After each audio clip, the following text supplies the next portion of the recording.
અ, મારું નામ અશોક બિપિનભાઈ શ્રીમાળી. મેં કોમર્સમાં ગ્રેજ્યુએશન કર્યું છે. ખાસ કરીને જ્યારે હું ભણતો હતો ત્યારે મારા ગુરુ ભાનુભાઈ અધવર્યુ જે ગુજરાતના સામાજિક જીવનમાં અને ગુજરાતી પદ્દલિત સમાજ માટે એમનું એક મહત્ત્વનું યોગદાન રહ્યું છે. એટલે મારા ભણતરમાં અને મારા ઘડતરમાં જો કોઈનો વિશેષ ફાળો રહ્યો હોય તો મારા ગુરુ ભાનુભાઈ અધવર્યુનો છે. કે હું મારા બાપુજી સાબરકાંઠામાં પ્રાથમિક શાળામાં શિક્ષક હતા અને ભાનુભાઈ અધવર્યુ ઉમાશંકર જોશીનું જે ગામ બામણા એ ત્યાં ડીએમબીપી હાઈસ્કૂલના એ પ્રિન્સિપાલ હતા. એટલે એ જમાનામાં જ્યારે 77-78ની વાત કરીએ ત્યારે અમે જે ગામમાં હતા ત્યાં માધ્યમિક શાળા નહોતી, એટલે અમારે બામણા હાઈસ્કૂલમાં જવાનું થયું. એટલે જે સામાજિક પરિવર્તનના જે પાઠો છે અથવા તો સામાજિક જે વિષમતાઓ છે એનું પહેલો પાઠ એ મારા ગુરુ ભાનુભાઈ અધવર્યુએ મને ભણાવેલો. એમાં એક મહત્ત્વની વાત એ રહી કે એ વખતે જે 10-12 વિદ્યાર્થીઓનું ગ્રુપ એમણે તૈયાર કરેલું કે જે એ વિદ્યાર્થીઓ એક મેઇનસ્ટ્રીમમાં ના જાય પણ આ જ પદ્દલિત સમાજના સવાલોને લઈ અને સંગઠન બનાવે. એ સંગઠન બનાવી અને કંઈક નવું સામાજિક પરિવર્તન કરવાની દિશામાં કંઈક વિચારે, એ પહેલો પાઠ એમણે અમને ત્યાં ભણાવેલો. ભાનુભાઈ અધવર્યુના કારણે મને એક સૌથી મોટો જે લાભ થયો એ ગુજરાતના એ જમાનાના જે ગ્રાસરૂટ લેવલ પર કામ કરનારા લોકો જે હતા એમાં હકુમતરાય દેસાઈ હોય, ઠાકોરભાઈ શાહ હોય કે અનિલ પટેલ હોય કે જે બુદ્ધિજીવીઓ જેને કહી શકાય અચ્યુતભાઈ હોય કે ગિરીશભાઈ હોય કે ઇવન ઝીણાભાઈ દરજી કે ઇન્દુભાઈ કે એ લોકોની સાથે સતત સંપર્કમાં આવવાનું મારે થયું અને એમના જ સૂચનથી હું અમદાવાદમાં આવ્યો. ત્યારે એ વખતે અમદાવાદમાં પણ કેટલાક યુવાનોનું એક ગ્રુપ હતું જેમાં છાત્ર યુવા સંઘર્ષ વાહિની પણ એ વખતે સક્રિય હતું. છાત્ર યુવા સંઘર્ષ વાહિનીના એ વખતના જે સક્રિય કાર્યકર્તાઓ હતા અમદાવાદમાં, જેમ કે પ્રશાંત ચાવડા છે કે સુખદેવ છે, એ લોકો સાથે બધા અમે એક સરખી ઉંમરના અને એ લોકો સાથે બેસવા ઉઠવાનું થયું.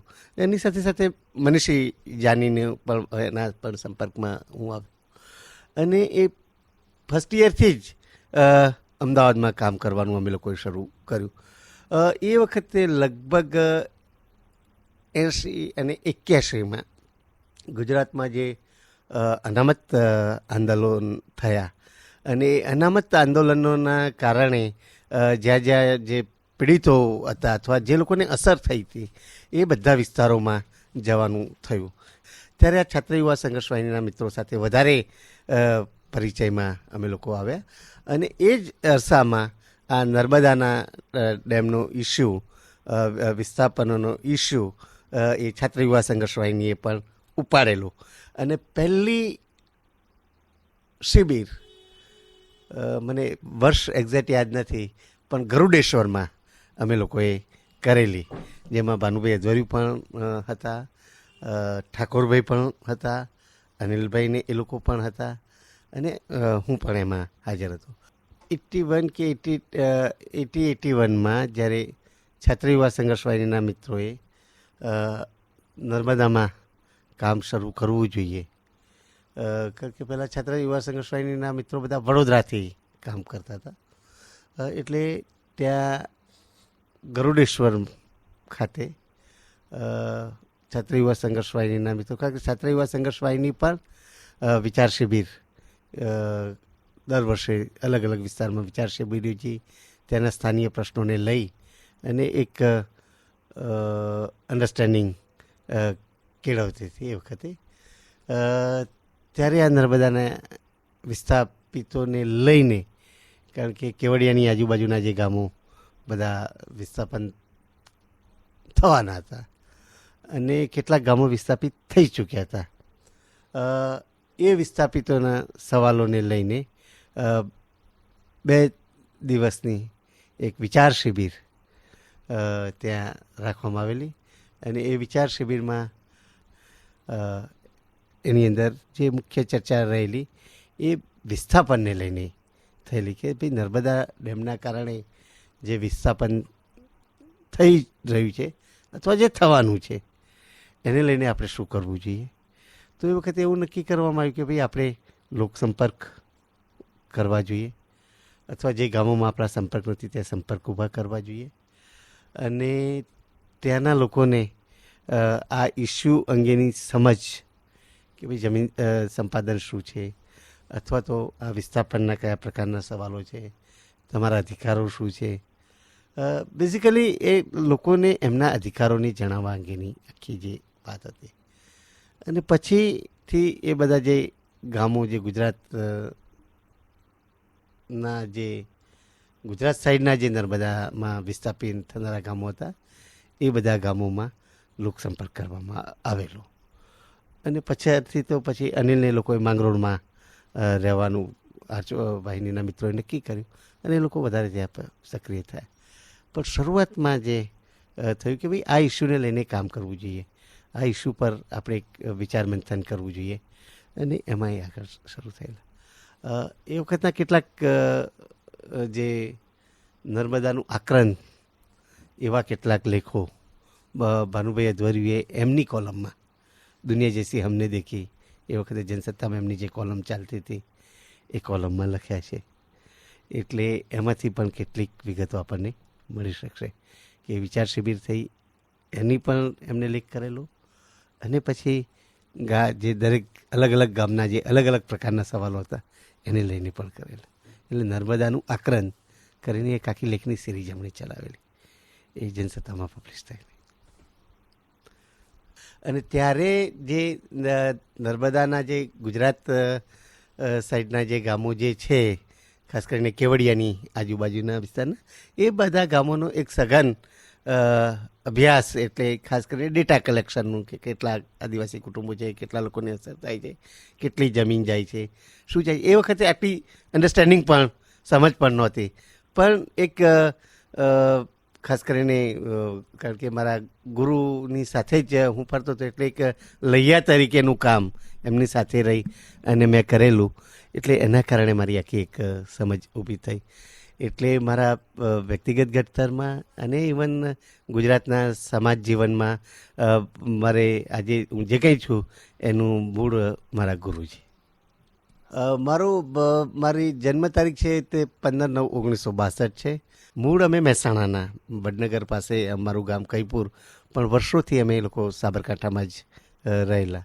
એટલે જ્યારે બાળપણથી જ જે મારા બાળ ગોઠિયા જે બધા કહેવાય એ આદિવાસી એ મિત્રો, દલિત મિત્રો, અને હું પોતે દલિત છું એટલે એ જે એક આખી સમજ કેળવાયેલી એ બધા મિત્રોના એ જે પરિસરમાં રહેલા ત્યાં સાબરકાંઠામાં એના કારણે મારી એ થયેલી.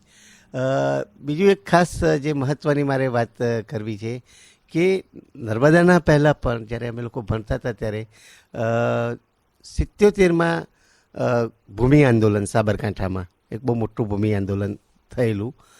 મહુ કરીને ગામ છે ત્યાં ગોચર જમીન દલિતોને અને ઓબીસીને મળવી જોઈએ એ માટેનું બહુ મોટું આંદોલન. અને એમાં એ આંદોલનમાં ચાવીરૂપ ભૂમિકા અમારા વડીલ મિત્ર કરશનભાઈ પરમાર જે અત્યારે શ્રમજીવી સમાજ નામની સંસ્થા સાથે સંકળાયેલા છે, એના ફાઉન્ડર પણ એ છે, અને ભાનુભાઈ અધવર્યું.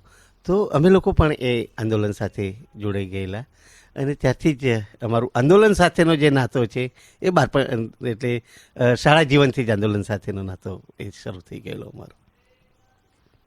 અને 77 અને 78માં જ એ વખતે જ્યારે બાબુભાઈ જશભાઈ પટેલની સરકાર હતી, બાબુભાઈ જશભાઈ પટેલ પોતે મુખ્યમંત્રી હતા અને બહુ મોટો સંઘર્ષ કરીને એ જમીન મેળવેલી. બીજી બાજુ એ જ વખતે હાથમતી જલાગાર યોજના અને ઇન્દ્રાસી જલાગાર યોજના બંને માઇનર ડેમ્સ છે. એ ડેમની જે ખુલ્લી થતી જમીનો હતી એ ખાસ કરીને જે ત્યાં સાબરકાંઠામાં મોટા કંપાવાળા અથવા મોટા ખેડૂતો એ જમીન પર જ ખેતી કરતા હતા. જ્યારે એ વખતે કેટલાક જીઆર જે એમાં પ્રોવિઝન છે કે ભાઈ આવી જલાગારની જે ખુલ્લી થતી જમીનો હોય એ જમીનો ત્યાંના નજીકમાં જે પછાત સમુદાયના લોકો હોય એવા લોકોને જમીનો મળવી જોઈએ. અને ઓછામાં ઓછી 3 એકર જમીન આપવી જોઈએ. એના માટે એગ્રીકલ્ચર કોઓપરેટિવ બનાવીને એક લાંબી આખી વહીવટી પ્રક્રિયા હતી. પણ એ વખતે જ અમે land for the land lease, કારણ કે એ વિસ્તારમાં ખાસ કરીને બરોડા તાલુકામાં ખાસા બધા લેન્ડલેસ લોકો હતા. એટલે land for the land lease એનું આંદોલન ભાનુભાઈ અધવરીની રાહબરી હેઠળ અમે લોકોએ શરૂ કરેલું. અને ત્યાંથી અમારું એ આખી જર્ની શરૂ થઈ છે. પછી હું અમદાવાદમાં જ્યારે ભણવા આવે ત્યારે મેં જેમ આપને અગાઉ કહ્યું એમ છાત્ર યુવા સંઘર્ષ વાહિનીના મિત્રો સાથે સંપર્કમાં આવ્યા. સાથે સાથે મારે એ વખતે લોકાયને ગુજરાતમાં 2 વર્ષ કે લગભગ 3 વર્ષ કામ કર્યું છે. મને એક્ઝેક્ટ કારણ કે હું પાછળથી જોડાયો હતો. પણ 80-81માં જે અનામત આંદોલન ગુજરાતમાં થયું અને ત્યાર પછી જે જંગલનો જે કાયદો આવ્યો એને લઈને એક લોકાયનના કારણે ગુજરાતના જે કર્મશીલો હતા, જેમાં રજનીભાઈ કોઠારી ને ધીરુભાઈ શેઠ ને ઘનશ્યામભાઈ ને અચ્યુતભાઈ ને એ બધા લોકો ઇન્વોલ્વ હતા. અને એ વખતે હું લોકાયનના સંપર્કમાં આવેલો 81માં ખાસ કરીને, કારણ કે 81ના અનામત આંદોલન વખતે ખાસ સંવાદની ભૂમિકા અને એમાં જે ગુજરાતના જે બધા બુદ્ધિજીવીઓ અને જે કર્મશીલો હતા એ અને જે પીડિત લોકો હતા એની સાથે એક સીધો સંવાદ રચાયેલો.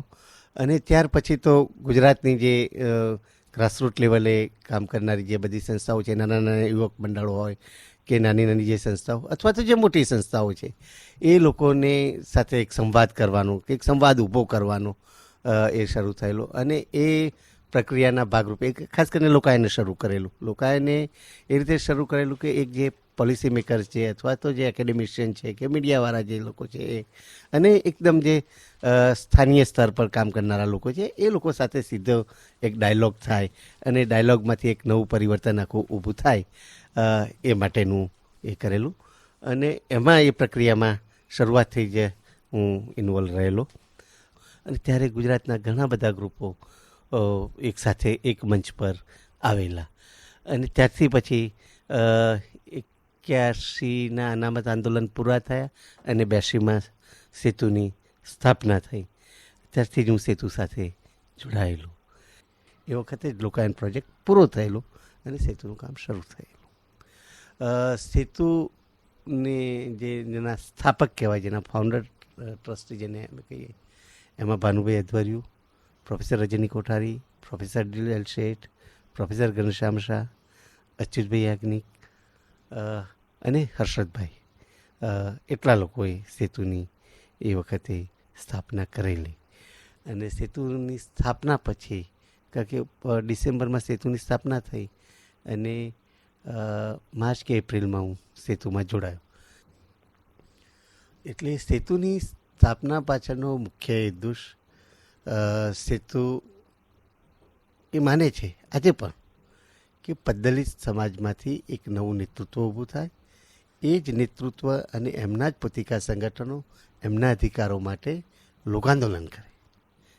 અમારી જે ભૂમિકા રહે સેતુની એઝ સેતુ એ ટેકારૂપ ભૂમિકા રહે, એ અમે સ્પષ્ટપણે અમારું માનેલું. અને એ વખતે આજે નાના સંગઠનો, નાના યુવક મંડળો કે જે નાના નાના જે આંદોલનો ગુજરાતમાં ચાલેલા, જેમ કે સાબરકાંઠાનું ભૂમિ આંદોલન છે કે ડાંગમાં જે જંગલ જમીનના જે સવાલો આવે અને જંગલ કાનૂનના કારણે જે સવાલો, જે પ્રશ્નો ઊભા થવાના હતા અથવા જે ખતરા હતા એને લઈને સારી એવી ખાસ કરીને પૂર્વ પટ્ટીમાં સારા એવા જન આંદોલનો પણ નાના નાના પાયે તાલુક લેવલ પર, જિલ્લા લેવલ પર એ શરૂ થયેલા.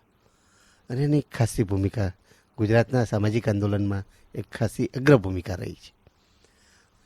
એ જે સંગઠનોના કારણે એક નવું નેતૃત્વ ઊભું થયું. પછી એ નેતૃત્વ કોઈક જગ્યાએ મુખ્ય રાજકીય પ્રવાહોમાં કોઈ નેતૃત્વ ગયું, કોઈ પોતાની સંસ્થાઓ બનાવીને એ લોકો પોતપોતાની રીતે પોતાની રીતે આજે પણ એ લોકો એમની રીતે કામ કરી રહ્યા છે.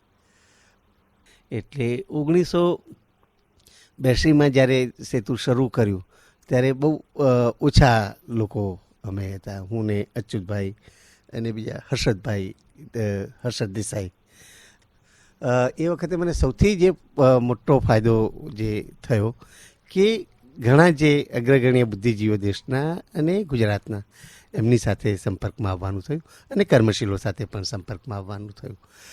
એ વખતે અમે લોકોએ એ પણ કરેલું, પાયાના કાર્યકરોને તાલીમબદ્ધ કરી અને એ વધારે સારી રીતે એમના સંગઠનને અસરકારક રીતે કેવી રીતે રજૂઆત કરી શકે, એમના ઇસ્યુને વધારે અસરકારક કેવી રીતે કરી શકે, એ બધાને લઈને અમે તાલીમ કાર્યક્રમ પણ કરેલા.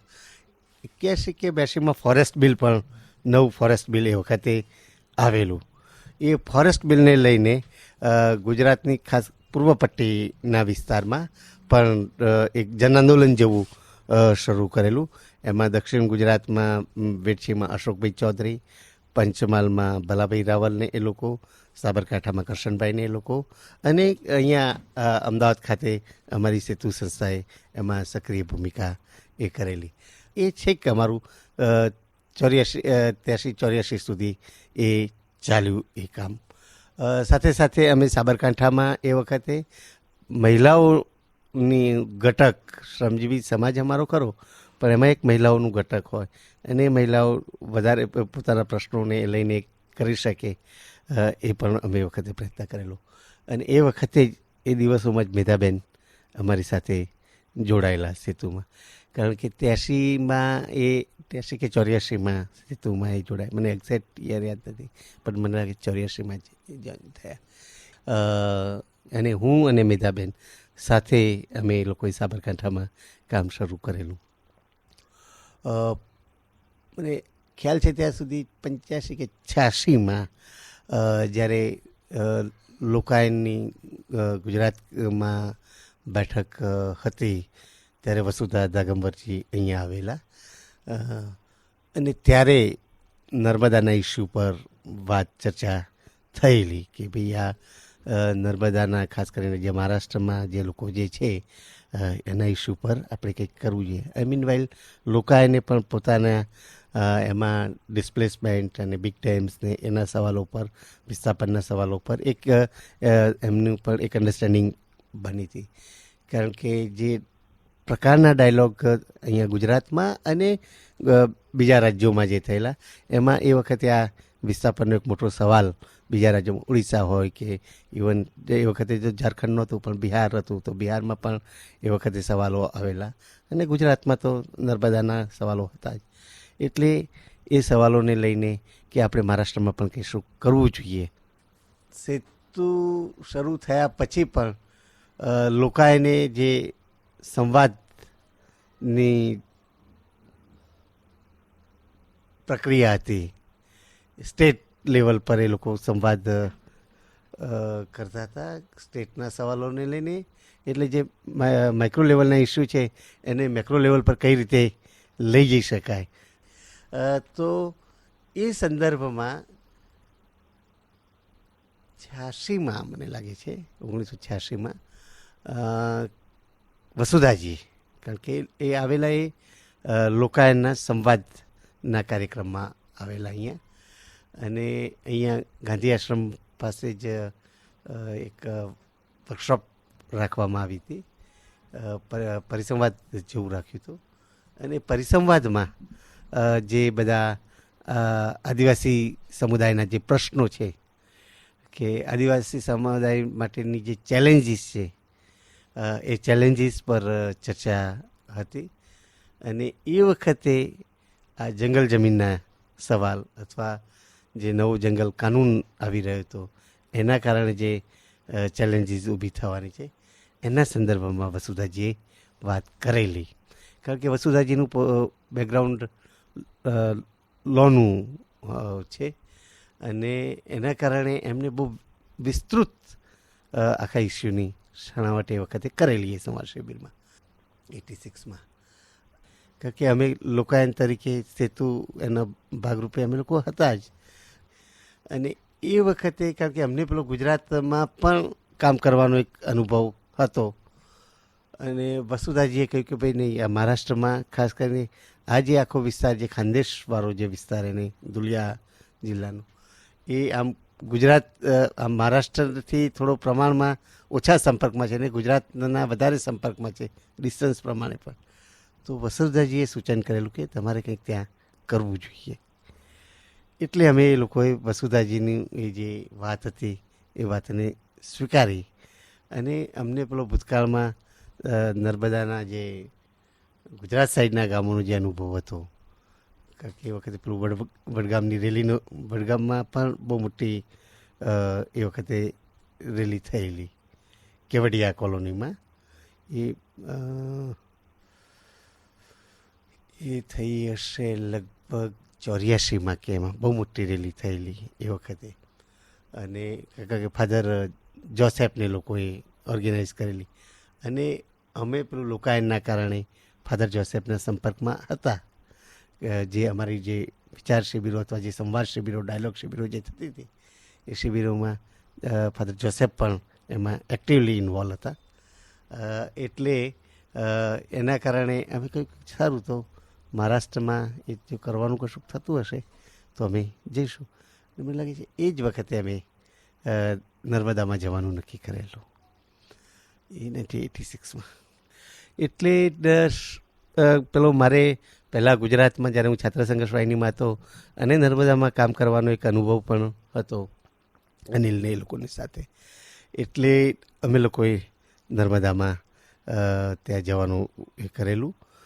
સૌથી પહેલાં એ દિવસોમાં વસુધાજીના જે, કારણ કે વસુધાજીનું ત્યાં કામ હતું એક ફોરેસ્ટ લેન્ડને લઈને અક્કલકુવા અને દડગાંવ તાલુકામાં એમના સંપર્કો હતા.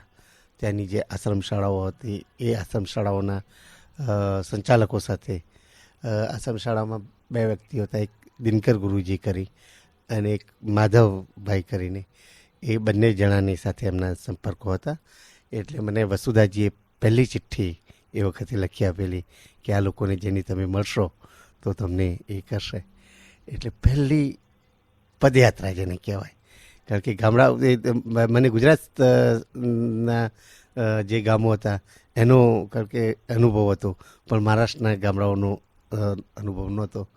એટલે 86માં પહેલી પદયાત્રા અમે લોકોએ ત્યાં માધવ ગુરુજીની સાથે છેક દડગાંવથી લઈ અને આ બાજુ નિમગવાણ સુધી અમે લોકોએ કરેલી.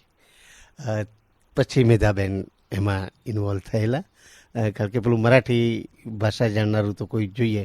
એટલે પછી મેધાબેનને અમે બીજી પદયાત્રા, જેમાં અમે ફરી પાછી દડગાંવથી લઈ, દડગાંવના જેટલા ગામો હતા એ, અક્કલકુવાના જેટલા ગામો હતા એ, અને છેક ગુજરાતના નવા ગામ સુધી લગભગ અમે 7 વખતે પદયાત્રા કરેલી. ત્યારે જે લોકોને મળવાનું થયું એમાં અમે એ લોકો દડગાંવથી જે શરૂ કરેલું તે છેક નવા ગામ સુધીના જે બધા ગામો જે આવતા હતા, છેલ્લું મણીબેલી આવતું હતું કે એ જે 10 કે 12 રેન્જ આખી એ સાતપુડાની એમાં થઈ અને કંઈક ગામમાં રાતવાસો કરી બધી માહિતી લેતા, લોકો સાથે મિટિંગો કરતા. એમાં કેટલાક યુવકો, જેમ કે ત્યાર પછી નિમગવાણમાંથી એક ભાઈ જે બહુ એક્ટિવલી એમનો રોલ રહ્યો, એવી જ રીતે નિમગવાણની પાસે એક ગામ હતું અત્યારે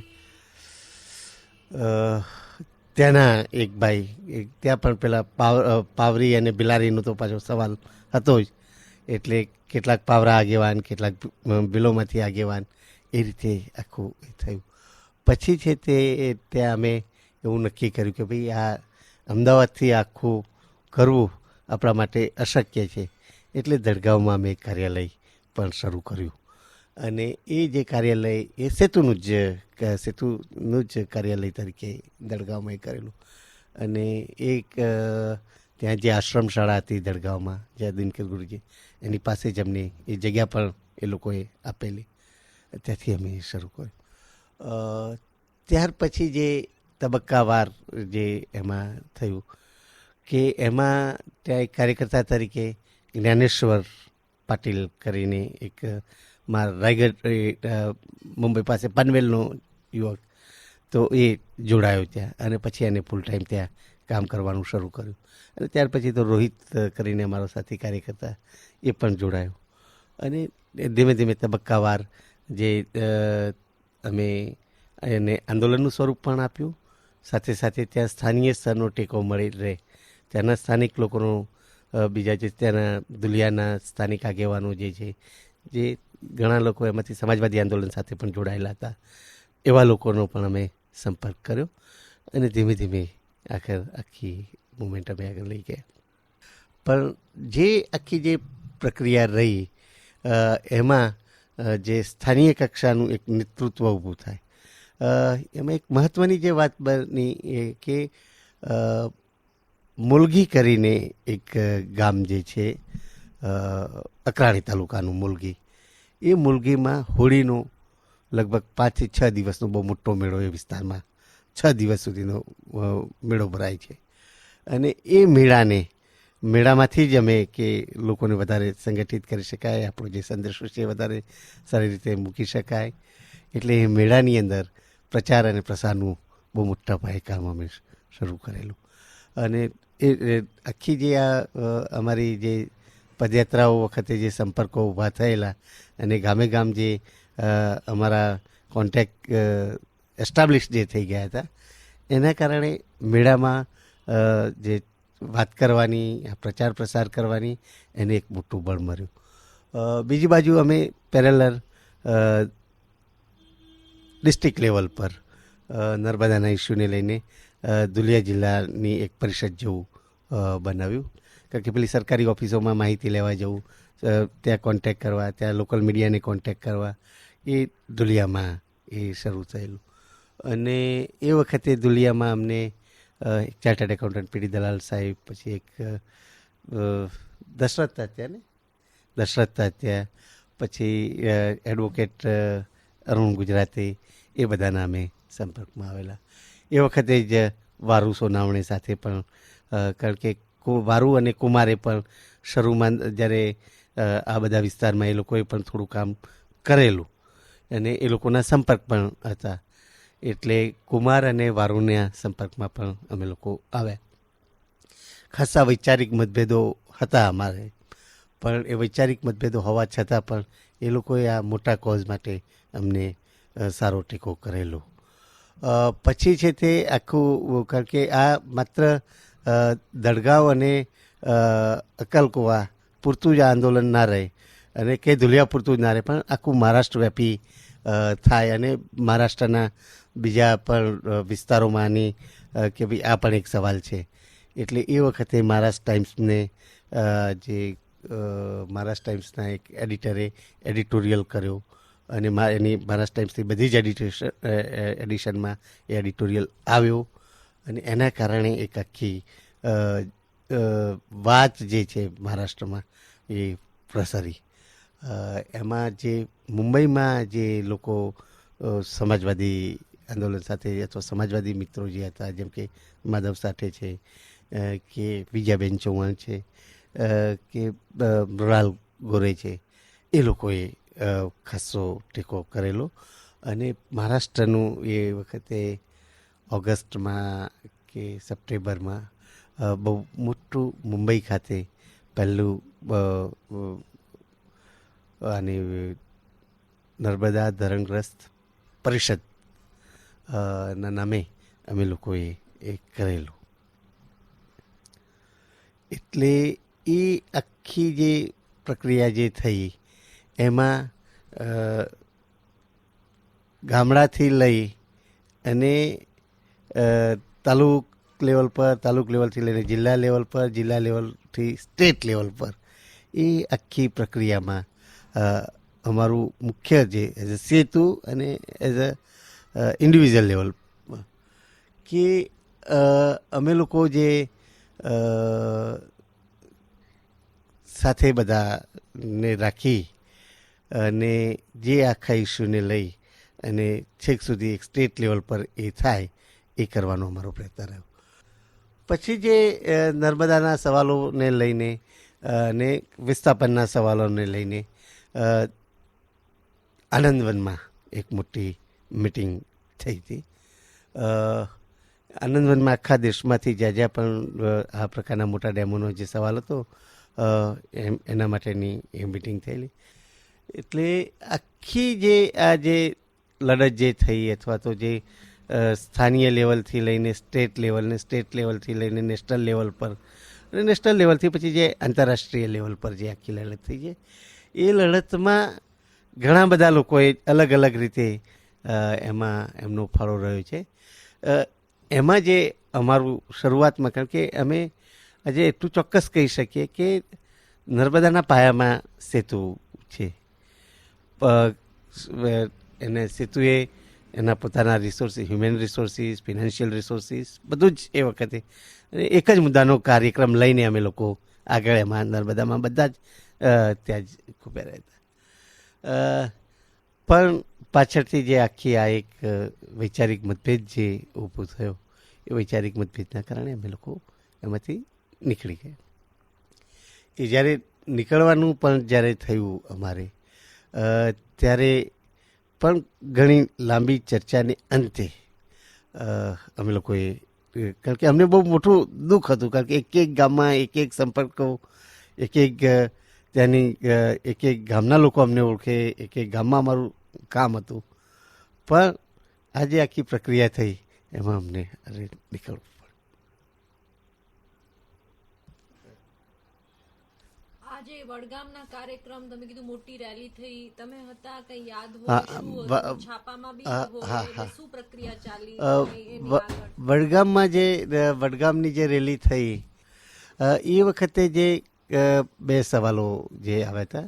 એક તો જંગલ કાનૂનને લઈને લોકોનામાં એક જાગૃતિ ઊભી કરવાની જે વાત હતી, અને બીજું કે જે ગુજરાતના જે એ વખતે જે વિસ્થાપિત થયેલા લોકો, એ લોકોને જે પૂરતું વળતર નહીં મળેલું અથવા તો પૂરતી જમીન નહીં મળેલી, એને લઈને વડગામમાં એક બહુ મોટી રેલી ત્યાં નીકળેલી. અને એનું આયોજન father Joseph Rajpipla social service કરેલું. અને જે ત્યાં જે સ્થાનિક સંગઠનો હતા, જે વખતે મને લાગે છે અનિલને લોકો પણ એમાં ઇન્વોલ્વ થયેલા. અને મને યાદ છે ત્યાં સુધી એ વડગામની રેલીમાં અહીંથી અમદાવાદમાંથી હું ને મનીષી જાનીને એ લોકો ગયેલા. એ વખતે બહુ મોટી મસીવ રેલી હતી ગુજરાતમાં, એ કહી શકાય એ વખતે.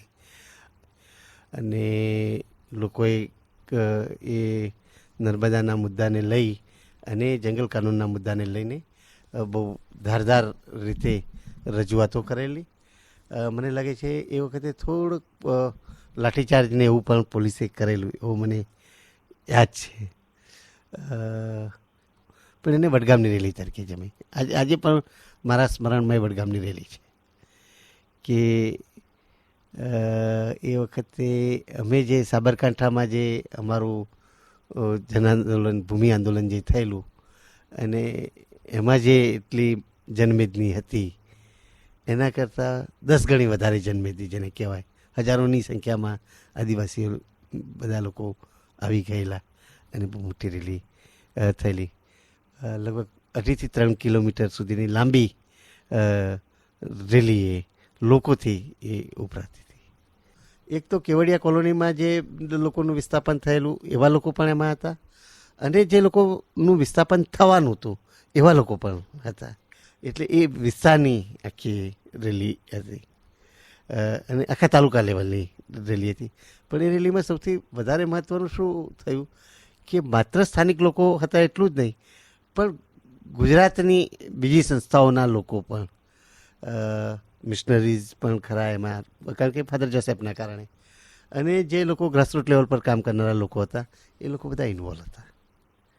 એટલે એ ખાસું એનું એ રેલીનું એક હિસ્ટોરિકલી ઇમ્પોર્ટન્સ છે કે એ માત્ર આદિવાસીઓની રેલી નહોતી, પણ એક આખા જન આંદોલનના ભાગરૂપે, અથવા તો એની અંદર જે ગુજરાતની બીજી સંસ્થાના લોકો પણ, ગુજરાતમાં જે પણ આંદોલનો એ વખતે ચાલતા હતા એ લોકો પણ એમાં જોડાયા હતા. એટલે જરા એ નર્મદાનો ઇસ્યુ એક વિસ્તૃત રીતે આખો એ લેવામાં આવ્યો એ વખતે, એટલે એનું મહત્ત્વ છે. એની પત્રિકા પણ છે રાજપીપળા સોશિયલ સર્વિસની, એ કદાચ હશે મારી પાસે તો હું શોધી કાઢીશ, કારણ કે જૂના ડોક્યુમેન્ટ મેં સંગ્રહી રાખ્યા તો છે, એટલે ક્યાંકથી ને ક્યાંકથી નીકળશે, થોડો સમય લાગશે એમાં. આગળ જતા વસુધાજીની જોડે જે વાત થઈ અને તમે કહ્યું 7 પદયાત્રા, એમાં જેમ મેં અગાઉ કહ્યું એમ કે વસુધાજીએ જે મહારાષ્ટ્રના આ 2 તાલુકાઓની જે વાત કરી, એટલે વસુધાજીના જે સંપર્કમાં એમને જે જંગલ જમીનના ફોરેસ્ટ લેન્ડના જે સવાલ પર કે વસુધાજી એ કેસ છે સુપ્રીમ કોર્ટ સુધી લડેલા, ખાસ કરીને અક્કલકુવા તાલુકાના, કારણ કે એ વખતે દળગાવ તાલુકાના એટલા જંગલ જમીનના કેસ નહોતા જેટલા અક્કલકુવા તાલુકાના હતા. એટલે એ અક્કલકુવા તાલુકાના જે મિત્રો હતા એ અને વસુધા, કારણ કે અક્કલકુવા તાલુકાના સવાલમાં વસુધાજીને જેમણે મદદ કરી તે દળગાવ તાલુકાના આ બંને મિત્રો માધવ ગુરુજી અને દિનકર ગુરુજી, એમના કોન્ટેક્ટથી એ થયું. અને વસુધાજીએ એ વખતે કહેલું કે ભાઈ તમે આ જાઓ જુઓ, લોકોને સંગઠિત કરવાની જરૂર છે. આ ઇસ્યુને લઈને એક તો લોકોનામાં અવેરનેસ બિલ્ડઅપ કરવાની જરૂર છે અને લોકોને મોબિલાઇઝ કરવાની જરૂર છે અને ઓર્ગેનાઇઝ કરવાની જરૂર છે. એ એટલા માટે કે વસુધાજીને જે જંગલ જમીનના ઇસ્યુને લઈને જે પ્રકારની માહિતી જોઈતી હતી અથવા તો જે પ્રકારનું ડોક્યુમેન્ટેશન લીગલ પોઈન્ટ ઓફ વ્યૂથી જે જોઈતું હતું, એ વખતે એમને જે કંઈ મુશ્કેલીઓ પડી હશે એનો એક અનુભવ હતો. વસુધાજીને એવું લાગતું હતું કે ભાઈ કાલ ઉઠીને આ વિસ્થાપનના સવાલો પર આ લોકોના જે લીગલ ઇસ્યુઝ જે થશે એ લીગલ ઇસ્યુઝ માટે કંઈક ને કંઈક આપણે કરવું પડશે એવું એ પોતે માનતા હતા. અને અમે પણ સેતુએ, કારણ કે જે પદદલિતોના ઇસ્યુ હોય એમાં સેતુએ કામ કરવું જોઈએ, અમારી મૂળભૂત વાત હતી. અને અમે એવું માનતા પણ હતા કે ભાઈ આ સમાજમાંથી એક નેતૃત્વ ઊભું થાય, એટલે અમે લોકો એમાં ઇન્વોલ્વ થયેલા. અને એ વખતે એવું નક્કી કરેલું કે ભાઈ આ લોકો 3 જ મુદ્દા હતા, લોકો ઓર્ગેનાઇઝ થાય, આ ઇસ્યુ પર અવેરનેસ આવે અને એ લોકોનું મોબિલાઇઝેશન થાય. એ જે ડૂબમાં જવાના હતા અને એમના એક ફોરેસ્ટ લેન્ડના રાઇટ તો બધા ક્લિયર તો એ વખતે થયા જ નહોતા, એટલે એમને હતું કે ભાઈ એક બાજુ આ લોકોના જે એન્ટાઇટલમેન્ટ જે કહીએ છીએ કે એમની લેન્ડનું એન્ટાઇટલમેન્ટ છે નહીં અને કાલ કમ્પેન્સેશનના મુદ્દાઓ આવશે તો આ સમુદાય આ આદિવાસીઓ બિલકુલ રહી જશે અથવા હાંસિયામાં ધકેલાઈ જશે. એટલે અત્યારથી જો એ લોકોનું આપણે મોબિલાઇઝેશન કર્યું હોય, એ લોકોને ઓર્ગેનાઇઝ કર્યા હોય અને એ લોકોને આ ઇસ્યુની ખબર હોય તો વધારે સારી રીતે એમને ન્યાય અપાઈ શકાય. એટલે મેં પહેલાં જેમ આપણે કહ્યું એમ કે આજે માધવ ગુરુજી, દિનકર ગુરુજીનો અમારે દળગાવમાં કોન્ટેક્ટ થયો ને દળગાવથી સહેજ આગળ જઈએ એટલે એ માધવ ગુરુજી છે ને એમને એ આ બધા વિસ્તારો, એ પોતે ભિલારી, પોતે ભીલ છે અને એમને આ બધા એરિયામાં એમના સંપર્કો હતા. લોકલ વિલેજ કોન્ટેક્ટ અથવા એમના સગા સંબંધીઓના કારણે એમના કોન્ટેક્ટ હતા, એટલે એમને લઈને અમે લોકો ગયેલા. એટલે સૌથી પહેલી પદયાત્રા મેં અને માધવ ગુરુજીએ કરેલા. એ વખતે અમે આ બધા કોન્ટેક્ટ એસ્ટાબ્લિશ કરેલા. પછી તો ક્રમશઃ બધી યાત્રાઓ અમારી ચાલુ જ રહી. બીજી યાત્રા થઈ, ત્રીજી યાત્રા થઈ, ચોથી યાત્રા થઈ, લગભગ 7 જેટલી યાત્રાઓ થઈ ગુજરાત. એમાં અમે અમારું જે યાત્રા અમે જે કરતા હતા એમાં 2 રૂટ હતા. એક વાયા દળગાવ કરતા હતા અને એક ગુજરાતમાંથી અમે કવાડથી હાપેશ્વર થઈ અને સામે કિનારે જઈ અને ત્યાંથી પદયાત્રા શરૂ કરતા હતા. એટલે એટલું ચોક્કસ કહી શકીએ કે જે 33 ગામો છે તો 33 ગામોમાં એ 7 પદયાત્રાઓમાં અમે 33 ગામોમાં ગયેલા. એ અકરાણીના હોય કે અક્કલકુવાના હોય કે દળગાવના હોય કે અક્કલકુવાના હોય, એ બધા જ ગામોમાં અમારે થયું. એ પદયાત્રા કરવામાં એનો મુખ્ય અમારો જે ઉદ્દેશ્ય જે હતો અને ક્રમશઃ તબક્કાવાર અમે એમાં સક્સેસ રહ્યા એ જે આખું કરવામાં કે ભાઈ મોબિલાઇઝેશન પણ થયું, ઇસ્યુમાં લોકોમાં અવેરનેસ પણ આવી અને લોકો આખી વાતને સમજતા પણ થયા. એમાં સૌથી મહત્ત્વની જે થયું કે એ જે આખી પ્રોસેસમાં ટ્રાઇબલ લીડરશિપ આઈડેન્ટિફાઈ કરી શકે. એટલે આજે માનો કે નિમગવાણમાંથી કે ઇવન મણીબેલીમાંથી કે ધનખેડીમાંથી કે દામનજોડી કે એ જે બધા ગામો છે એ બધામાંથી અલગ અલગ જે બધા નેતાઓ અથવા તો જે ટ્રાઇબલ યુથ આઈડેન્ટિફાય કરે એ આજે આંદોલનના મુખ્ય ધરોહર બન્યા છે કે અથવા એ આજે એમની રીતે આંદોલન લઈ જઈ શક્યા છે. એટલું ચોક્કસ કહી શકાય કે અમારી જે મુખ્ય અમે જે સેતુ જે માનતું હતું અને ઇવન હું જે પર્સનલી પણ જે માનું છું કે ભાઈ આ સમાજમાંથી એક નેતૃત્વ આવે અને એ નેતૃત્વ જે ચેલેન્જીસ ઉપાડી લે એ પ્રોસેસમાં થયું, પણ એ એટલી રીતે એમને જે પ્રોજેક્શન મળવું જોઈએ એ આગળ જતાં થયું નહીં. બીજું જે આખું જે થયું કે એ જે ડોક્યુમેન્ટેશન આખું વિલેજ વાઇઝ જે ફોરેસ્ટ લેન્ડનું અમે ઊભું કર્યું એમાં જે તેની જે પંચાયતથી લઈ જે પણ ગ્રુપ પંચાયત એમની હતી એ પછી તાલુકમાંથી રેકોર્ડ લીધો, ડિસ્ટ્રિક્ટમાંથી લીધો અને છે કે કારણ કે મહારાષ્ટ્રમાં તો પેલું ડિવિઝનલ કમિશનર વાળું આખું મળે એટલે છે કે નાસિક સુધી એ જવું પડે.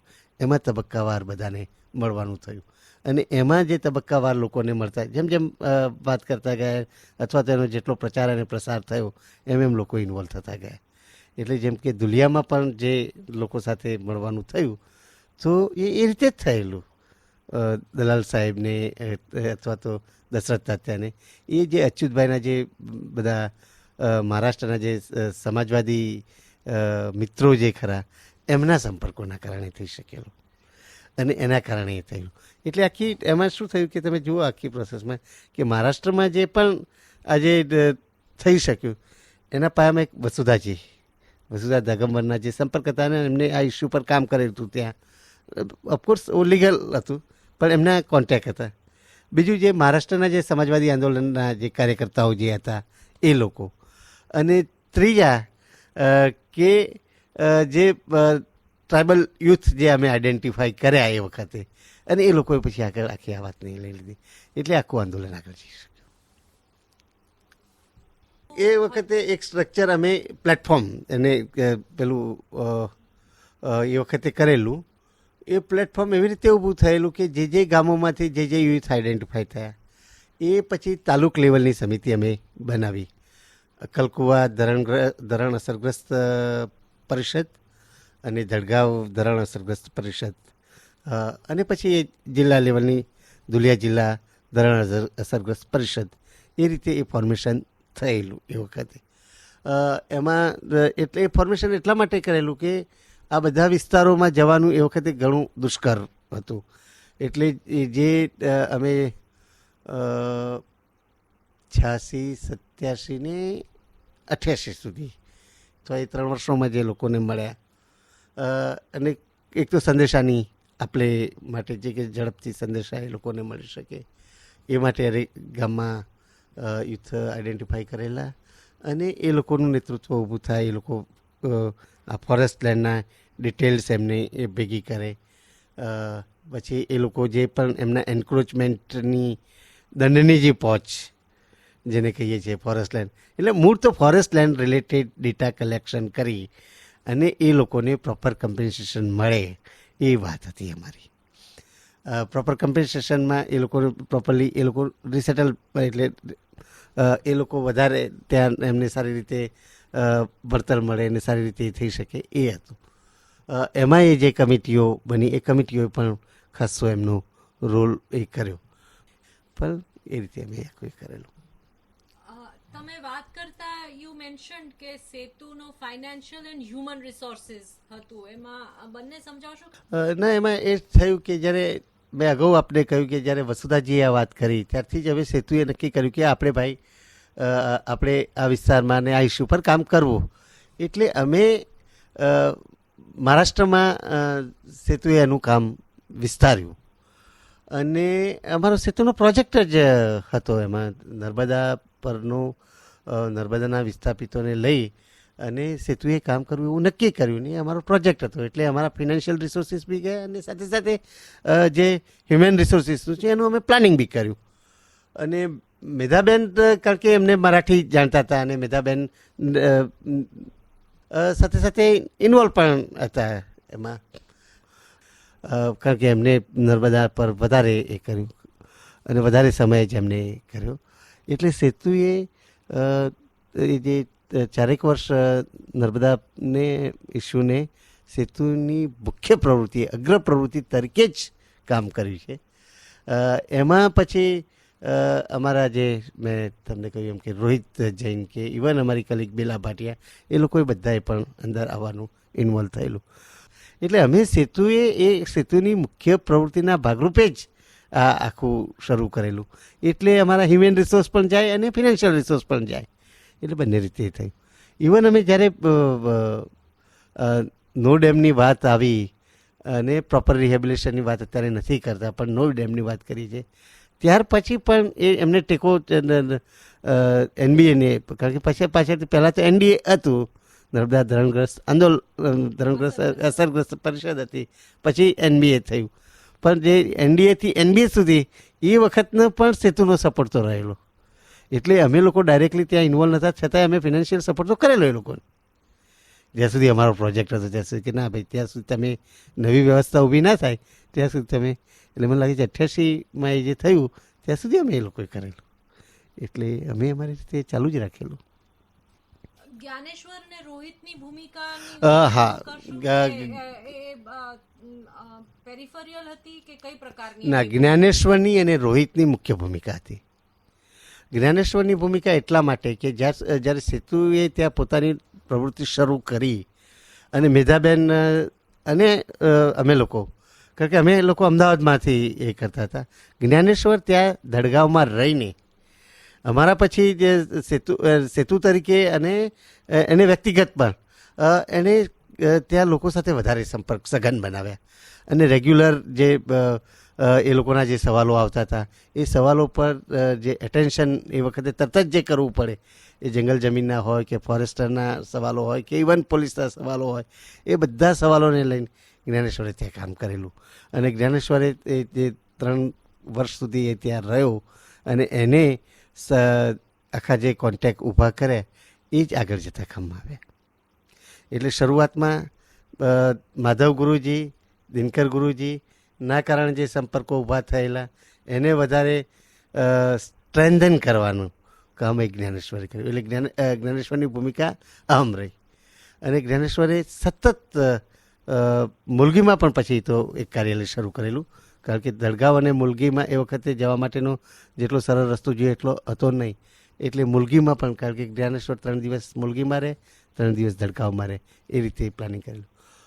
એ રોહિતે પણ જ્ઞાનેશ્વરને એ વખતે સપોર્ટ કરવામાં રોહિતનો રોલ હતો. એ પાછળથી પછી રોહિતનો મુખ્ય રોલ થયો. બીજું જે થયું એમાં આખું કે સેતુનો જે રોલ રહ્યો એ કે આખા ઇસ્યુને માઇક્રો લેવલથી મેક્રો લેવલ પર લઈ જવા માટેનું, અથવા જે ગ્રાસરૂટ લેવલનો ઇસ્યુ હતો એને નેશનલ અને ઇન્ટરનેશનલ કરવામાં એ સેતુનો પણ મહત્ત્વનો રોલ રહ્યો. અને એ જે ઇન્ટરનેશનલી અને નેશનલી જે એ ઇસ્યુને ઉજાગર કરવામાં ખાસ કરીને અચ્યુતભાઈની, રજનીભાઈની અને ધીરુભાઈની ભૂમિકા વધારે. ધીરુભાઈ શેઠ, સેતુના ફાઉન્ડર, ચેરમેન, એ એટલા માટે રહી કે મુંબઈમાં જે નર્મદા ધરણગ્રસ્તનું પહેલું સંમેલન સ્ટેટ લેવલનું જે થયું એમાં વિજય તેંડુલકરજી, પછી મૃણાલ ગોરે અને બીજા જે સમાજવાદી અને જે મહારાષ્ટ્રના જન આંદોલન સાથે જોડાયેલા લોકો, એ બધા જ લોકો એમાં ઇન્વોલ્વ થયેલા. લેટર ઓન તો બાબા આઢવ પણ એમાં જોડાયેલા. એટલે પૂનાના લેવલ પર બાબા આઢવે પણ, બાબા આઢવ, શરદ કુલકર્ણી, એ લોકોએ એ કર્યું. કારણ કે આ બધા જે છે એ લોકાયનમાં સક્રિય હતા. જેવી રીતે ગુજરાતમાં ગુજરાત લોકાયન હતું, એવું રીતે મહારાષ્ટ્ર લોકાયન પણ હતું. તો મહારાષ્ટ્ર લોકાયનમાં બાબા આઢવને, શરદ કુલકર્ણીને એ લોકો પણ બધા ઇન્વોલ્વ હતા એમાં. એટલે એ લોકો ઇસ્યુથી તો વાકેફ હતા, એટલે એમને પણ આ આખા ઇસ્યુને એ મદદ કરી. ઇન્ટરનેશનલ લેવલ પર જે આખું જે થયું, કારણ કે સેતુને જે અમે સેતુની પ્રવૃત્તિ જે ચાલતી હતી એ ફોરેન ફંડથી જ ચાલતી હતી એમાં. તો એટલે જે અમારા એ વખતે જે ફંડર હતા ઓક્સફામ ઇન્ડિયા ટ્રસ્ટ, એ ઓક્સફામ ઇન્ડિયા ટ્રસ્ટમાં જે લોકો અહીંયા આવતા હતા એમની સાથે જે કંઈ અચ્યુતભાઈને ઇન્ટરેક્શન થયું એમાં નર્મદાના ઇસ્યુનું પણ ઇન્ટરેક્શન થયેલું, એના કારણે પણ ઇસ્યુ આગળ એ ચાલેલું. એટલે એક મણીબેલી કે ધનખેડીની જે આખી જે વાત થાય એ લંડનમાં પણ એ વાત થાય એ જ ઇસ્યુની, એને પબ્લિક એડવોકસી કરવામાં પણ અમે ખાસા સક્સેસ રહ્યા, એમાં મીડિયા મોબિલાઇઝ કરવામાં પણ ખાસા સક્સેસ રહ્યા.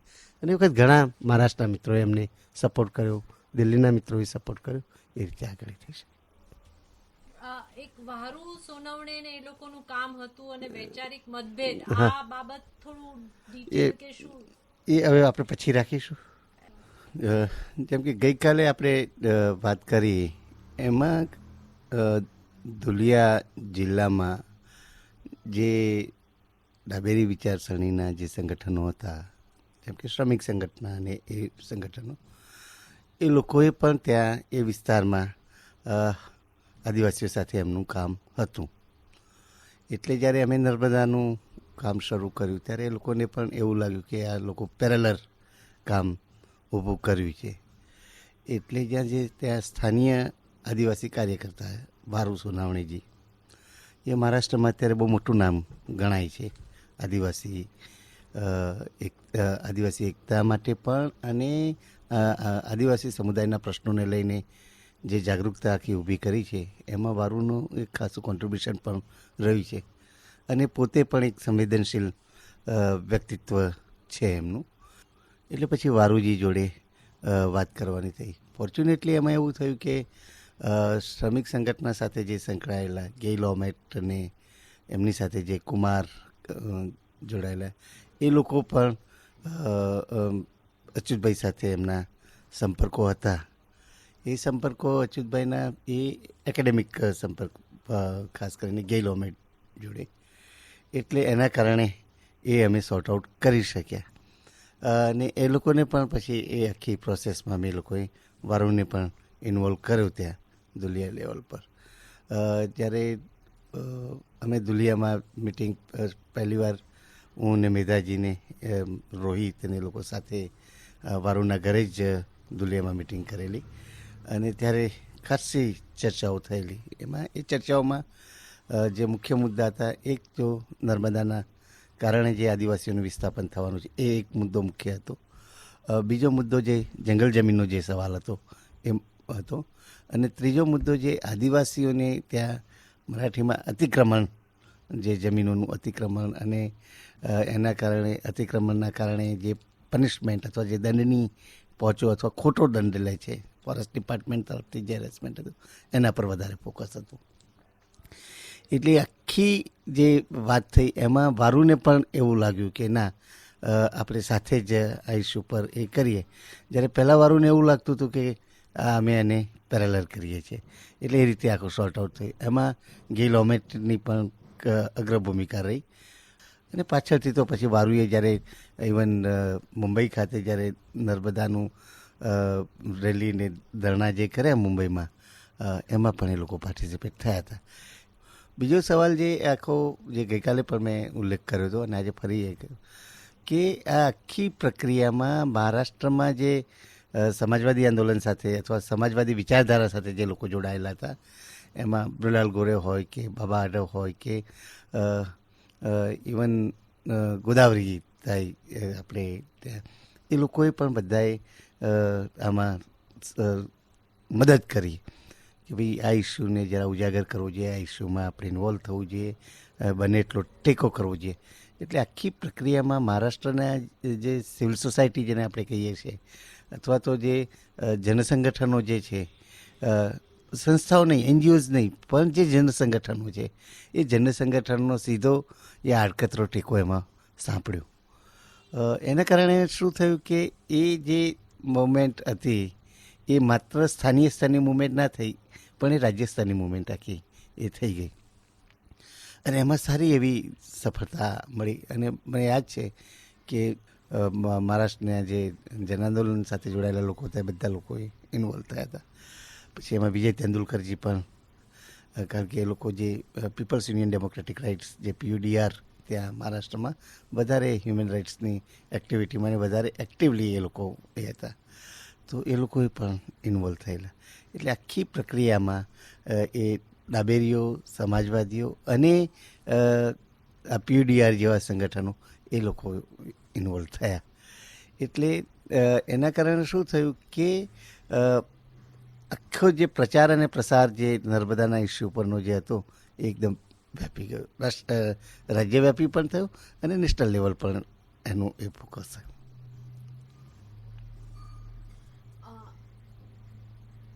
આમાં અચ્યુતભાઈનો બી હા. બેકગ્રાઉન્ડ ને થોડું સાંકળી લઈ શકાશે હા, ને બિલકુલ.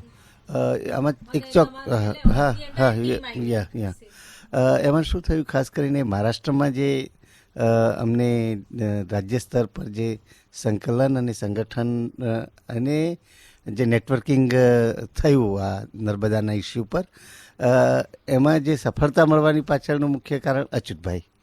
કારણ કે અચ્યુતભાઈના જે હ્યુમન રાઇટ એક્ટિવિસ્ટ તરીકેના એમના જે કોન્ટેક્ટ, પ્લસ એમના જે સોશિયાલિસ્ટ ફ્રેન્ડો બધા, એમના કોન્ટેક્ટ અને જે મીડિયાના માણસો જેને કહેવાય, જેમ કે મહારાષ્ટ્ર ટાઈમ્સ જે મહારાષ્ટ્રનું બહુ મોટું મરાઠી છાપું ગણાય છે, એમાં એમના જે સંપર્કો હતા એ સંપર્કો એ વખતે એમને બહુ ખપમાં આવ્યા. કારણ કે શું થયું કે એમને અચ્યુતભાઈને સીધે ઓળખાણને કારણે બધા લોકોએ સપોર્ટ સારો એવો કર્યો. બીજું એ પણ થયું કે જે રાષ્ટ્રીય લેવલના એમના જે સંપર્કો હતા એ પણ આમાં એક્સપ્લોર વધારે કરી શક્યા એ, અને વધારે લોકોને ઇન્વોલ્વ કરી શકે.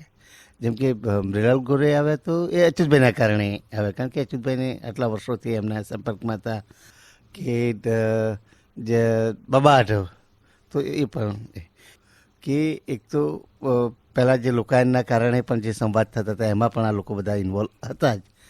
પ્લસ જે આ હ્યુમન રાઇટ્સ મુવમેન્ટ જેને આપણે કહીએ એની સાથે જે ઇન્વોલ્વમેન્ટ હતું એના કારણે જે સંપર્કો હતા એ પણ લોકો બધા સંકળાયા. એટલે આખી પ્રોસેસમાં ક્યાંક ને ક્યાંક એક જેને આપણે મીડિયા એડવોકસી કહીએ કે ઇવન ઓર્ગેનાઇઝેશન, જે પણ ઓર્ગેનાઇઝેશન જન આંદોલનો જે છે એ લોકો કે ઇવન જે બુદ્ધિજીવીઓ, એકેડેમિશિયન, એ બધા લોકો અંદર ઇન્વોલ્વ થયા આ ઇસ્યુમાં લઈને, અને પછી આખી આગળ એ વાત થઈ. એટલે આખ્યા જે આંદોલનને જે સબળ ટેકો મળ્યો એનું મુખ્ય કારણ અચ્યુતભાઈ એમાં, કારણ કે અચ્યુતભાઈના જે સંપર્કો હતા એ વધારે તેમાં એ થઈ શક્યા. અચ્યુતભાઈ પોતે પણ છેલ્લા અત્યારે કહી શકાય કે 35-40 વર્ષથી આ મુવમેન્ટ સાથે એ જોડાયેલા. એ માનો કે નવનિર્માણનું આંદોલન હોય કે ઇવન એ જ્યારે દિલ્હીમાં હતા ત્યારે દિલ્હીના એમના જે જૂના સમાજવાદી મિત્રો, જેમ કે અને અચ્યુતભાઈ કારણ કે એ પોતે પણ જર્નલિસ્ટ હતા અને છે પણ અત્યારે, તો એમને જે એમના જે પત્રકાર મિત્રો જે રાષ્ટ્રીય સ્તરે અને સ્થાનિક સ્તરે એના કારણે ખાસો એ થયું. બીજું કે જે ઇવન મહારાષ્ટ્રમાં જે આંબેડકરાઇટ મુવમેન્ટ સાથે જે જોડાયેલા છે, જેમ કે દલિત પેન્થરને એ લોકો છે, તો એ લોકોએ પણ એમને અચ્યુતભાઈના કારણે ખાસો ટેકો કર્યો. એમાં બે કારણ છે. એક તો એટલા માટે કે જે 81 અને 85માં જે ગુજરાતમાં અનામત આંદોલનો થયા એ વખતે દલિતોના પડખે દલિતો અને આદિવાસીઓના પડખે ઊભા રહેવાની અને એ આખા ઇસ્યુને રાષ્ટ્રીય સ્તરે લઈ જવામાં અચ્યુતભાઈની ગુજરાતમાં અગ્રભૂમિકા રહી હતી. એટલે એના કારણે જે મહારાષ્ટ્રના જે મિત્રો હતા, દલિત મિત્રો ખાસ કરીને, ઇવન દલિત ઇન્ટેલેક્ચ્યુઅલ્સને એ લોકો પણ, તો એમને સીધા સંપર્કમાં આવવાનું થયેલું. એટલે એ લોકોએ પણ વધારે ઇન્વોલ્વ, જેમ કે અરુણ કાંબળે છે કે એ લોકોએ પણ નર્મદાના ઇસ્યુમાં એ લોકો ત્યાં આવીને જ્યારે જ્યારે ટેકાની જરૂર પડી તો એ લોકો ઊભા રહ્યા હતા.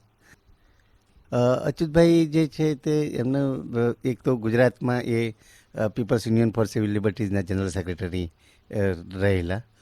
82 કે 83માં કે 81માં ખાસ કરીને અનામત આંદોલનની આસપાસ જે મને યાદ છે ત્યાં સુધી એમાં. અને એ પોતે જ અહીંયા જે ગુજરાત સમાચાર છાપું જે છે એમાં એમણે લગભગ 10-12 વર્ષ કામ કર્યું ગુજરાત સમાચારમાં. અને પછી ઇકોનોમિક એન્ડ પોલિટિકલ વીકલીના ગુજરાતના એ કોરસ્પોન્ડન્ટ પર રહેલા. એટલે એમનું ખાસું એના કારણે એમના જે સંચાર માધ્યમો સાથે અથવા પ્રસાર માધ્યમો સાથેના જે સંપર્કો હતા એના કારણે આ ઇસ્યુને ઘણું પીઠબળ મળ્યું. એ ગુજરાત સમાચારમાં તો લગભગ 80 સુધીમાં મને લાગે છે. 81માં તો એ અનામત આંદોલનના કારણે એમણે ગુજરાત સમાચાર છોડેલું.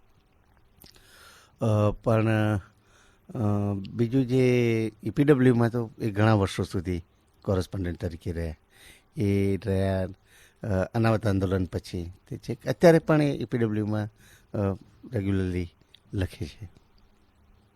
ખાસ કરીને જે થયું 85-86માં ટાટા ઇન્સ્ટિટ્યૂટ ઓફ સોશિયલ સાયન્સે એના જે અનુસ્નાતક વિદ્યાર્થીઓ બ્લોક પ્લેસમેન્ટ માટે કે એ કંઈક નવું શીખે એ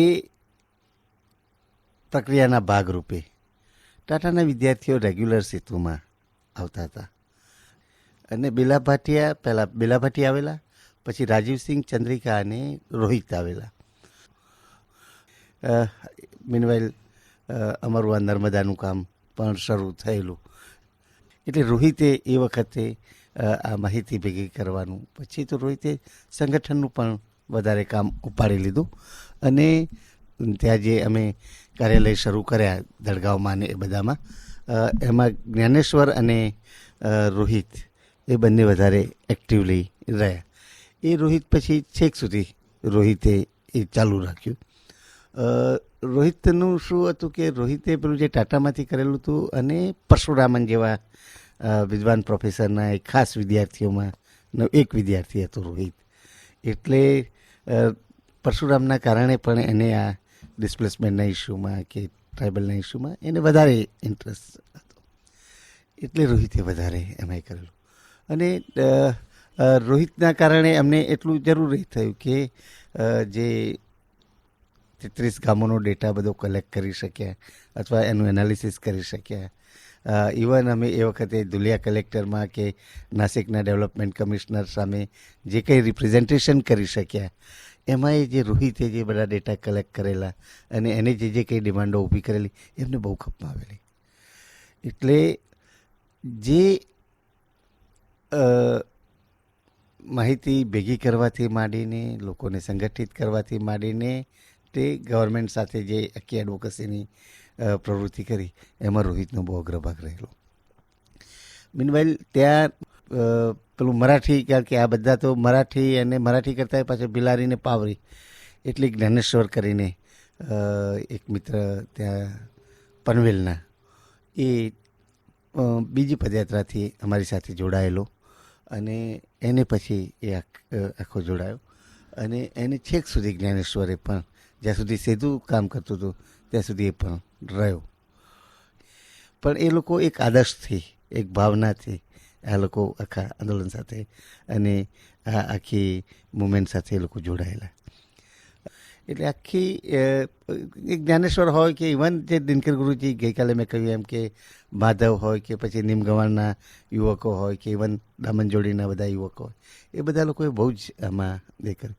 એવી જ રીતે મુલગીમાં પણ જે મિત્રો હતા, મને અત્યારે એ લોકોના નામને યાદ નથી, પણ એ લોકોએ પણ ખાસું એ કર્યું. ખાસ તો આખા જે પ્રક્રિયા જે થઈ એમાં જે મિત્રો સહભાગી બન્યા ડાયરેક્ટલી અને ઇનડાયરેક્ટલી, એમાં મેં રોહિત અને જ્ઞાનેશ્વરની વાત તો ડિટેલમાં તમને કરી છે.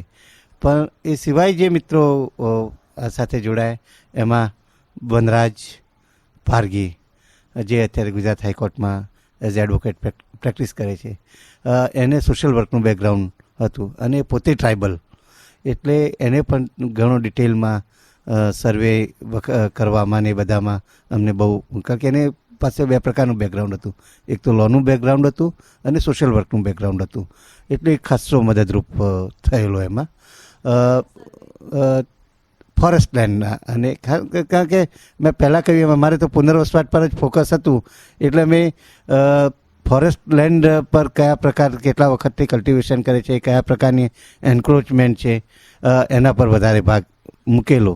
અને એ ડેટા કલેક્ટ કરવામાં વનરાજની મહત્ત્વની ભૂમિકા રહેલી. બીજું જે થયું આખું, કારણ કે સેતુની ટીમમાં અહીંથી અમે લોકો જે જતા હતા એમાં મારા સાથી કાર્યકર્તાઓ, જેમ કે આ અમારા રામસિંહભાઈ, તો રામસિંહભાઈ પણ બધા વિલેજીસમાં એ જતા હતા. એ ખરેખર તો અહીંથી ગાડી લઈને આવતા હતા, પણ એ માત્ર ગાડી ચલાવવાનું કામ નહોતા કરતા, એ પણ સાથે સાથે મોબિલાઇઝેશનનું ને એ બધાને સાથે કામ કરવાનું, લોકોને ત્યાં જવાનું, સંદેશા પહોંચાડવાનું, એ પ્રકારનું કામ પણ એમનું રહ્યું હતું. જેમ કે હોલી મેળો જ્યારે થયો ત્યારે પણ પેમ્પલેટ વેચવા, લોકોને સમજાવવા, પત્રિકાઓ વેચવી, પત્રિકાઓ ચોંટાડવી, સૂત્રોચ્ચાર કરવા, એ બધામાં લોકો સહભાગી થયા હતા. પણ અમને જે સૌથી વધારે વિશેષ ટેકો જે લોકોનો સાંપડ્યો વખતે એમાં પીડી દલાલ સાહેબ છે. અને ત્યાં ધુલિયામાં એમનું ઘર એ જાણે સેતુનું ઘર છે. એ જ્યારે અમે જેટલી આખી ટીમ ગયા, 6 લોક 7 લોક, અડધી રાતે પણ ગયા હોય, તો એમના ઘરવાળાએ બધા પ્રેમપૂર્વક એમનું ઘરના દરવાજા ખોલીને અમને રાખ્યા છે, ખવડાવ્યું છે, પીવડાવ્યું છે. અને નાનામાં નાની બાબતો, માનો કે અમે ત્યાંથી ફિલ્ડવર્કમાં જતા હોય તો તમે ત્યાં શું ખાશો, પાણી કયા પ્રકારનું હશે, શું હશે, તો એવી નાની નાની ચિંતાઓ કરીને અમને એ કર્યું છે. એવી જ રીતે શરદ ભાઉ, તો શરદ ભાઉ એ શરદ કુલકર્ણીએ મહારાષ્ટ્રમાં ખાસ કરીને ફોરેસ્ટ લેન્ડમાં શું થયું છે, કેવી રીતે થયું છે, એ જે કમિશનમાં હતા, મહારાષ્ટ્ર સરકારના કમિશનમાં, તો એમને પણ એ વખતે મહત્ત્વના દસ્તાવેજોને એ બધું અમને માહિતી પૂરી પાડેલી.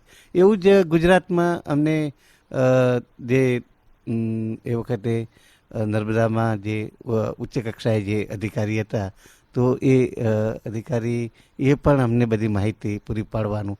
ઇવન નર્મદામાં વખતે જે સ્કડર અહીં આવેલા, તો એમની સાથે મુલાકાત કરી આપવાનું, એમની સાથે વાત કરવાનું એમને ગોઠવી આપેલું અમને. એટલે આ વાતને આખી અમે જે કંઈ વાત કરતા હતા અથવા અમારી જે મુદ્દાઓ હતા, એ મુદ્દાઓને રાષ્ટ્રીય સ્તર પર, આંતરરાષ્ટ્રીય સ્તર પર લઈ જવા માટે એ લોકોનો પણ મહત્ત્વનો ફાળો રહ્યો હતો.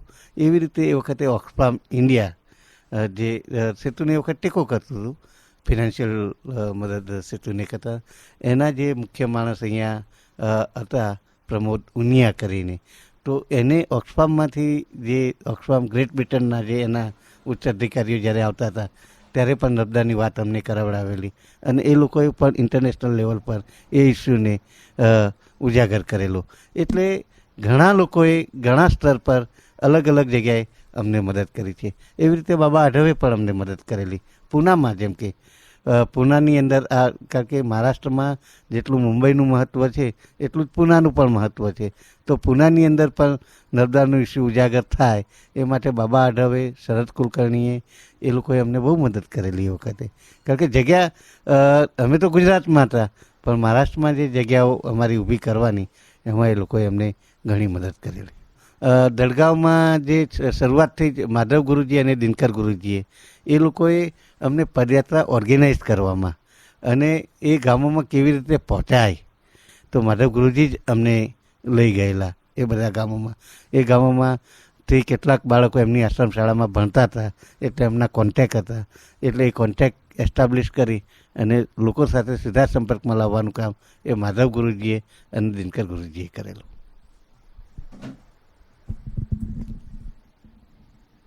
એટલે આ આખી પ્રક્રિયામાં ઘણા બધા મિત્રોએ ઘણા લેવલ પર સપોર્ટ કર્યો છે.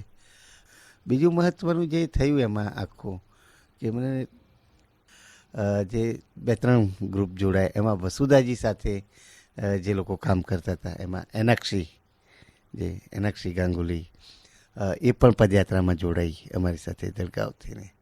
અને પછી એ લોકોએ મધ્યપ્રદેશમાં કે ભાઈ આ તમે અત્યારે જે મહારાષ્ટ્રમાં જે ગામોનો સવાલ છે એવો જ મધ્યપ્રદેશના ગામોનો પણ સવાલ છે, કુક્ષી ને બડવાની ને એ બધા વિસ્તારનો. તો પછી એ લોકો પણ અમારી એમાં જોડાયેલા. એટલે પછી જ્યારે આખું એ થયું સેતુમાં પણ, એટલે સેતુમાં એક આખા દિવસ એનું ડિસ્કશન ચાલેલું. સેતુના જે મુખ્ય ગવર્નિંગ બોર્ડના ટ્રસ્ટીઓ સાથે અને એ પહેલાં કોર ટીમ સાથે પણ ચર્ચા કરી લીધેલી કે ભાઈ આમાં શું જે પણ નિર્ણય આવે. એટલે એ જે 88માં કે ભાઈ હવે આપણે નર્મદા પ્રોજેક્ટ જે છે કે આપણે જે કંઈ નક્કી કર્યું હતું એ પ્રમાણે આપણા ગોલ અને એચિવમેન્ટ થઈ ગયા છે, એવી રીતે અમે મન બનાવી લીધું એ વખતે કે ભાઈ આપણે નક્કી કર્યું હતું કે ભાઈ અહીંયા સ્થાનિક સ્તરે સંગઠનો ઊભા થાય, એ સંગઠનો પોતાની રીતે એ આખા પ્રવૃત્તિને આગળ લઈ જાય. એટલે આપણે નર્મદામાંથી વિડ્રો થઈ જાય છે. પણ સમય હતો એ પ્રોજેક્ટની જે કંઈ અવધિ હતી એ અવધિ પૂરી થવામાં વાર હતી. એટલે અમે કન્ટિન્યુ રાખ્યું. ત્યાં જે દડગાંવની ઓફિસ પણ હતી એ જ્ઞાનેશ્વર પાટીલને જે કંઈ ઓનરેરિયમ આપતા હતા, ઇવન રોહિત જૈનનો જે રોલ હતો એટલે રોહિત ત્યાં રેગ્યુલર જતો આવતો એ છેક સુધી ચાલુ રાખ્યું જ્યાં સુધી અમારો પ્રોજેક્ટ હતો ત્યાં સુધી.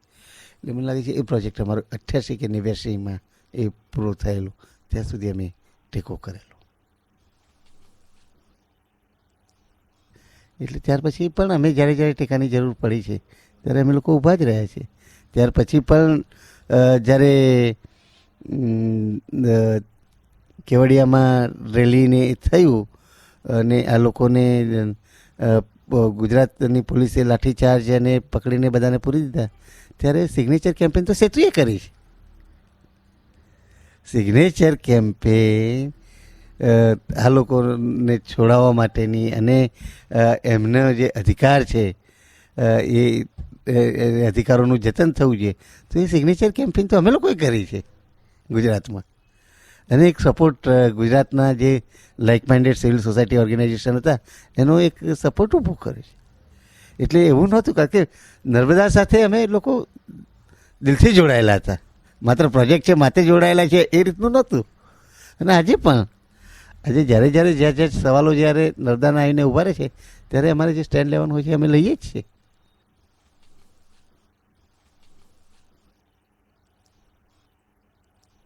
ત્રણ ચાર કોર ગ્રુપના અમે મેમ્બર હતા. એમની સમક્ષ જ્યારે અચ્યુતભાઈ રજૂ કરે ત્યારે અચ્યુતભાઈના શબ્દો મને આજે પણ યાદ છે કે આપણે તો સાગરમાં એક બિંદુ બરોબર છીએ. એટલે ઘણા બધા બિંદુઓ ભેગા મળી અને સાગર બનતો હોય છે. એટલે આજે ઘણા બધા બિંદુઓ ભેગા મળી અને સાગર બની ગયો છે, તો એ સાગર બનવા દો. ત્યારે અમને લોકોને બહુ દુઃખ થયેલું, પર્ટિક્યુલર મને અને રોહિતે, કે જે ગામોમાં જેટલા લોકો, કારણ કે અમે લોકો સાથે એટલે એ રીતે મળી ગયા હતા, એક પરિવારની જેમ મળી ગયા હતા. અને એક રાતની રાતમાં જ્યારે આવો નિર્ણય જ્યારે થાય, પણ બીજી બાજુ એ પણ હતું કે ચલો ભાઈ એ સંગઠનો અથવા તો એ આંદોલન એની રીતે આગળ જાય છે તો આપણે જવા દેવું જોઈએ. પણ સેતુએ જ્યાં સુધી એ આંદોલન સક્ષમ એની પગભર ના થાય ત્યાં સુધી ટેકો કરવો એવો નિર્ણય કર્યો. અને આંદોલનને જ્યારે જરૂર પડે, કારણ કે એ સેતુનું ક્રિએશન છે. એનબીએ આજે જે કંઈ છે એ સેતુ થકી થયેલું છે. એટલે આપણે જ્યારે જરૂર પડે ત્યારે આપણે ટેકો કરવો. વૈચારિક મતભેદ હોય કે ના હોય પણ ટેકો કરવો. અને એ આજ દિન સુધી અમે કરતા રહ્યા છીએ.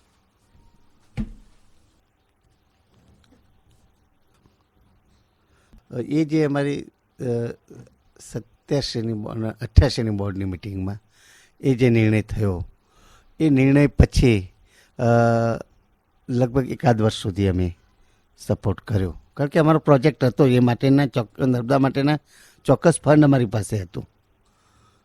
એ ટેકામાં જે દડગાંવની ઓફિસ હતી એ ઓફિસનો જે કંઈ ખર્ચો હતો, અથવા તો જે મિટિંગ માટેનો અથવા એ લોકોને જ્યાં પણ જવા આવવાનો ખર્ચો, એ અને એમાં જ્ઞાનેશ્વરનું જે ઓનરેરિયમ કે રોહિતને જે ઓનરેરિયમ હતું એ અમે લોકોએ કન્ટિન્યુ કરેલું. એ વખતે મીનવેલ મેધાબેનને તો જે મહારાષ્ટ્ર કૃતજ્ઞતા નિધિ જે છે એમાંથી મેધાબેનનું તો એ થઈ ગયેલું હતું. એટલે અમે લોકોએ ટેકો ચાલુ રાખેલો. અને જ્યારે જ્યારે એમને જ્યાં જ્યાં જરૂર પડી છે ત્યાં ક્ષેત્રીય ટેકો કરેલો એ વખતે. બીજું ત્યાર પછી પણ જે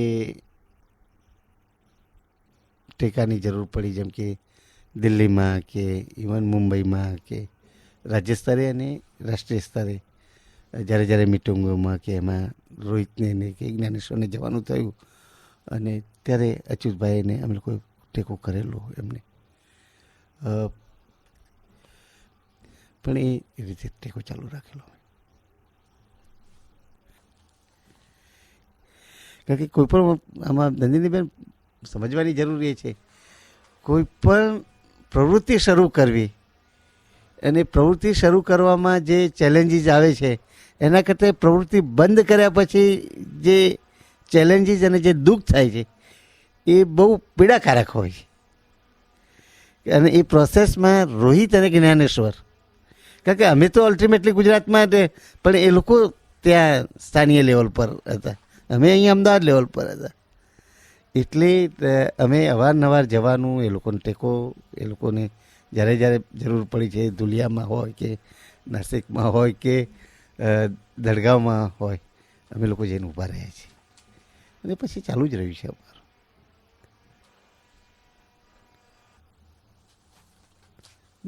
ઇવન આખી એમાં અમારી બીજી કલીગ ગઈ વખતે બેલા ભાટિયા, એનું પણ કોન્ટ્રીબ્યુશન સખત રહ્યું હતું. અને બેલાએ કન્ટિન્યુ રાખ્યું એ કોન્ટ્રીબ્યુશન. આજે પણ બેલા રેગ્યુલરલી નર્મદામાં જાય છે જ. ઇવન રોહિત પણ જ્યારે જ્યારે જ્યારે જરૂર પડી છે ત્યારે જાય છે. અને અમે પણ જ્યારે, જેમ કે આ રાષ્ટ્રીય પુનર્વસવાટની નીતિ જે ઘડતરમાં જ્યારે જ્યારે મળવાનું થયું છે મેધાબેન સાથે, ત્યારે બહુ પ્રેમથી વાતો કરી છે અને ચર્ચાઓ પણ કરી છે. પણ જે ડાયરેક્ટલી જે ઇન્વોલ્વ હતા એમાંથી લોકોએ થયા.